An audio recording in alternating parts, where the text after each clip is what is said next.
રૂપિયા 11 કરોડથી વધુનો કુલ 34 ગુનાઓનો એનડીપીએસનો મુદ્દામાલ નાશ કરતી ડ્રગ્સ ડિસ્પોઝલ કમિટી સુરત શહેર એસઓજી સદરનું અભિયાન દરમિયાન કબજે કરવામાં આવેલ નાર્કોટિક્સનો મુદ્દામાલ સત્વરે કાયદાકીય પ્રક્રિયા બાદ નાશ થાય તે માટે સુરત શહેર વિસ્તારમાં ડ્રગ્સ ડિસ્પોઝલ કમિટીની રચના કરી તેના અધ્યક્ષ તરીકે નાયબ police commissioner Shri Rajdeepsinh Nakum SOG Surat શહેરનાઓએ સુરત શહેરના અલગ અલગ પોલીસ સ્ટેશનમાં કબજે કરેલ નાર્કોટિક્સનો મુદ્દામાલ શક્ય તેટલી ઝડપી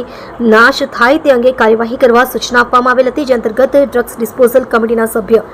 શ્રી મદદનીશ police commissioner G.A. Sadvaiya, eco cell Surat શહેર તથા police inspector A.P. Chaudhary SOG Surat શહેર દ્વારા સુરત શહેરના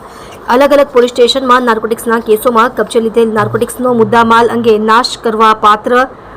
મુદ્દામાલ અંગેની માહિતી એકત્રિત કરી નામદાર કોર્ટ રાહે જરૂરી કાયદાકીય કાર્યવાહી પૂર્ણ કરાવી એનડીપીએસના કુલ 34 ગુનાઓનો મુદ્દામાલ ડ્રગ્સ ડિસ્પોઝલ કમિટી